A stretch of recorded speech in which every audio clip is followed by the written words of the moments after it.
ఈరోజు వీడియోలో చేపల ఇగురు తయారీ విధానం ఎలా అని చూద్దామండి. చాలా టేస్టీగా ఉంటుందన్నమాట. చేయడం అయితే చాలా సింపుల్. మా సైడ్ అయితే చాలా వరకు ఈ విధంగానే చేస్తాము. మేమైతే గోదావరి సైడ్ అనమాట. ఇందులో ఏమైనా మార్పులు ఉంటే కనుక మర్చిపోకుండా కామెంట్లో చెప్పండి. ఇంక నేను ఈరోజు చేసే ఈ చేపల ఇగురు మీరు ఏ చేప ఉపయోగించి అయినా చేయొచ్చండి. టేస్ట్ అయితే అద్భుతంగా ఉంటుంది.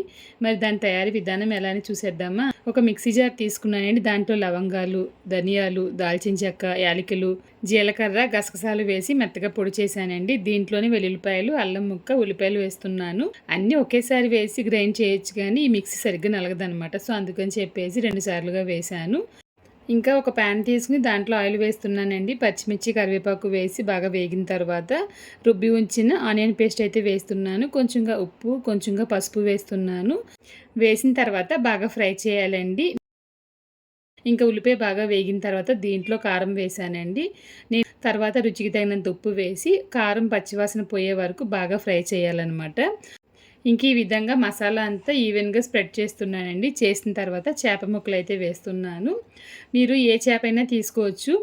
ఇదైతే శీలావతి చేప అనుకుంటా. సరిగ్గా నాకు పేరైతే తెలీదు. నేను ఎప్పుడు చేప కొన్నా ఊర్లో ఫోన్ చేసి నేను ఫోటో పంపించినప్పుడు వాళ్ళు చెప్తారనమాట.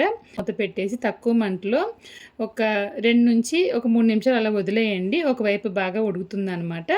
తర్వాత నేను వీడియోలో చూపిస్తున్న విధంగా 2 వైపులు తిప్పండి. లేదంటే కనుక చేప ముక్క వచ్చేసి విరిగిపోయే అవకాశం 100% ఉంటుందండి. ఆ చేపలు ఏంటంటే త్వరగా మగ్గిపోతాయి అన్నమాట. అందుకని చెప్పేసి ఇంకా చేప ముక్కలు తిప్పిన తర్వాత ఆ మిక్సీ జార్లోనే కొంచెంగా వాటర్ పోసి దాంట్లో వేసేసి కొంచెంగా కొత్తిమీర వేసి మూత అయితే పెట్టేసి తక్కువ మంటలో ఒక 5 నిమిషాలు అలా వదిలేసానండి. అంతేనండి, చేపల ఇగురైతే చాలా పర్ఫెక్ట్గా తయారైపోయింది. మీరు ఏ చేపతో చేసినా ఈ విధంగా చెయ్యండి.